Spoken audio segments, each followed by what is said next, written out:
thrombophlebotitis? Thank you very much, Mr. Chairman. This is a difficult question.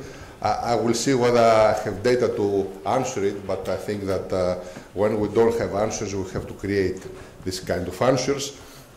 I would like to go through, that's my disclosures. I would like just to remind you a few things, few issues regarding the superficial venous thrombosis. This is the prevalence. There is wide range. I think that it is unregistered because many patients do not seek for medical assistance. You can see that mostly involves the greater saphenous vein. In a small number, it's bilateral, and mostly and frequently is confined to varicose tributaries when it exists with varicose veins. And in this particular setting, superficial vein thrombosis, when it appears in the presence of varicose veins, there are a few factors that determine the risk. Is the obesity, age, and of course, as we have found in 2 publications, there might be an underlying thrombophilic problem which is activated by unknown reasons. And there are other potential mechanisms which, again, we need to discover it with further work. Whereas when we have a superficial vein thrombosis without the presence of varicose veins, this is actually a more rare condition, but in general, this is associated with either malignancy or autoimmune disease, and when these are excluded, then the most important factor that causes this is thrombophilic predisposition. And arguably, these patients with spontaneous superficial venous thrombosis without varicose veins, or when this is extended to the main trunk of the greater saphenous vein, could be considered these patients with coagulability screening. Also, it is very important to bear in mind that superficial thrombosis may coexist with deep venous thrombosis, and you can see that in several studies this ranges from 13 to 88%, and this is most common situation, coincidence, when it affects the greater saphenous vein and the above knee segment as compared to the below knee segment. And there are several factors which have been identified for associated with this coincidence, and you can see that these factors in these 2 studies are very well-known factors for deep venous thrombosis, and this can, let's say, guide us to believe that when superficial thrombosis happens, probably it is exactly the same concept and the same mechanism that produces deep venous thrombosis, but it affects different, let's say, segment of the whole venous system without making any discrimination between superficial or deep as far as the mechanism is concerned, not as far as the consequences. You can see also that there are just studies with small numbers which they do show that pulmonary embolism may occur, but there is wide range. And the most important issue is that we don't know, it's unclear whether pulmonary embolism has occurred while the thrombus is confined purely to the superficial system, or it has progressed through the junctions to the deep system. And you appreciate that otherwise this is a duplex scan, a color scan, which clinically wise, without having this picture, you would consider this as a superficial vein thrombosis. But as you can see here, the thrombus has already extended through the saphenofemoral junction into the common femoral vein. If you have a pulmonary embolism and register it as occurred due to the superficial vein thrombosis, it is wrong, because actually it is a deep venous thrombosis rather than a superficial vein thrombosis. And I'm showing this picture just to show you what is the complexity regarding the existing data. What is very important is, and for educational reasons, I have to bold that it is very important in each patient to perform a duplex scan for confirmation of the diagnosis, confirmation of the extension of the superficial thrombosis, exclusion of deep venous thrombosis, and for follow-up purposes. There are many considerations in the management of superficial venous thrombosis in terms of the existing literature, because there is lack of consistency and endpoints, inadequate follow-up, small number of patients, limited evaluation to rule out venous thromboembolism, like pulmonary embolism, and most of the studies are of retrospective nature, which do not help us. What we know now is that there is no place for antibiotics unless there was, in the area where we have the superficial vein thrombosis, a previous indwelling catheter. All the anti-inflammatory agents can help, but in terms of alleviating the pain. And of course, when there is deep venous thrombosis coexisting with a superficial thrombosis, of course, we have to give either low molecular weight heparins or unfractionated heparin. It's a matter of clinical decision. We have, as far as the management of superficial vein thrombosis guidelines, the ACCP guidelines, as well as the international consensus under the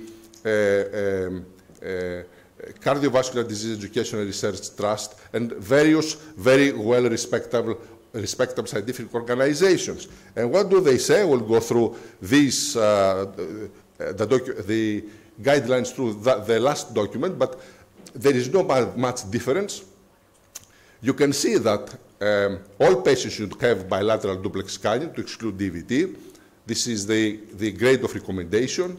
Low molecular weight heparins in intermediate doses for at least 1 month is recommended, but grade 2A with no very good quality of studies to support it. For the Parinux, 2.5 milligram daily for at least 4 weeks is an effective treatment. Grade 1B, based on just one randomized study, which is the Callisto study.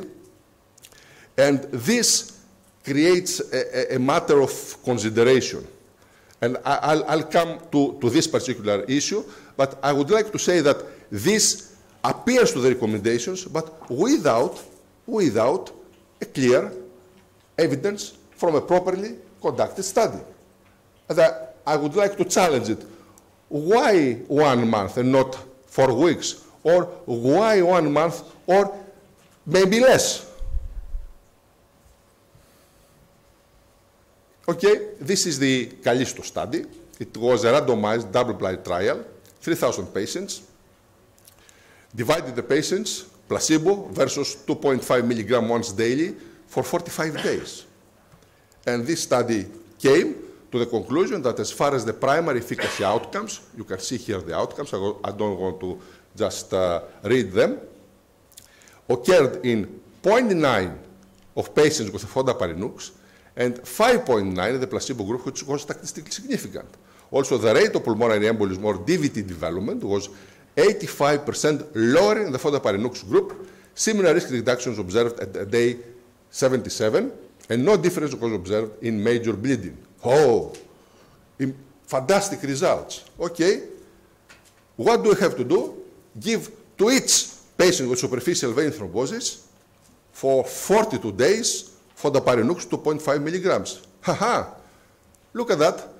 There is historical comparisons that have shown extremely low mortality among untreated patients with superficial vein thrombosis, which support an initial non-anticoagulation treatment approach unless conservative measures fail to resolve the symptoms or DVT develops. That's criticism which appeared to the New England Journal of Medicine, a very respectful journal by very well experienced in this entity authors. And also what they say that, okay, treatment with Fondaparinux for 45 days may be a reasonable treatment in case of severe symptoms, thrombosis in the proximal saphenous vein, or in recurrent disease, which says, okay, we haven't convinced us that in each case we have to give fondaparinux for 42 days. And on the top of this, because we are in the middle of a crisis, financial crisis is everywhere, so look at these figures. This treatment in the United States, the cost ranges from $2,000 to $7,000. So what kind of system, healthcare system, could afford this? What about the low molecular weight heparins? You see that we have just few studies which say that this is the Stenox study, which actually compared the enoxaparin with in SVT patients, and you can see that there was some good results in terms of eliminating the symptoms and the rates of extension of SVT to the deep venous thrombosis. And also in another study, again, it was found that nadroparin, low molecular weight heparin, was superior as compared to non-steroidal anti-inflammatory agents in reducing symptoms at 6 days and 8 weeks. But that's the only limited experience we have, and from this limited experience, we have some kind of recommendations which I think it's unfair. I'm telling all these things because I strongly feel that we need to do something. And this is reasonable questions. Low molecular weight heparin is better than NSD drugs in reducing symptoms in all cases, at what dose, for how long? This is why we decided to embark on a study with this title, Superficial Venous Thrombosis, a retrospective multicenter study of complications, treatment, and patient profile in Greece, sponsored kindly by the Leo company. This is going to be a multicenter, non-interventional, observational study with retrospective analysis of prospectively collected data. And we decided to do that because if we have some strong evidence from this, then we'll decide to do a proper randomized control trial. We want to know whether it is worth doing. 8 sites in Greece. From our power calculation, we found that 250 patients would be enough in order to have some evidence. The collection of data period will last for 16 months. You see that it ends August of this year. Patient data will be collected from hospital records for a period of 12 weeks after an enrollment visit, and the study assessment information will be retrieved from the patient's file for 3 months period and will be available in September 2015, after the end of the collection period. This is the inclusion criteria. I'm just leaving them there in order you to read them.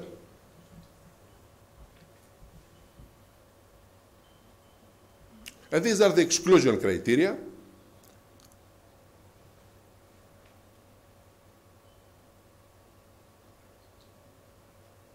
I think we tried actually to stick on to mostly the protocol that was used by the Callisto study to have some kind of comparison as well, if it is possible. And you can see here the study design. Initial treatment with tinzaparin, 0.5 ml once daily for 14 days, 2 weeks. This does not necessarily mean, because this is not a randomized study. This is not, it's a prospective collection of data, having a protocol. If the treating physician thinks that the patient needs to continue with the treatment, the patient will continue. But if the treating physician thinks that everything is okay, will stop in 14 days. 200 patients, as I said. I have already informed about what is the collection of data period and how this is going to be collected. You can see what are the objectives of this study: the evaluation of the incidence of thromboembolic complications or death in patients with superficial vein thrombosis treated with tinzaparin. And these are the secondary objectives: the evaluation of time until the presentation of the primary endpoint, to record the different therapeutic approaches, the evaluation of treatment-related costs, and inpatient stay costs during the 3-month observation period. You can see here what are the sites from where you are going to collect the data, 8 hospitals. And this is the time plan. We are very close here to end the collection data period.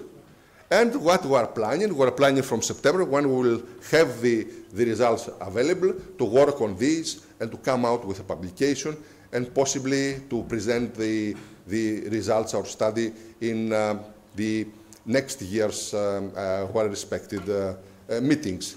And I think that if we come out with some important and positive results, this will stimulate, and we are prepared to do that, to proceed with a prospective randomized trial to at least provide for the first time evidence on the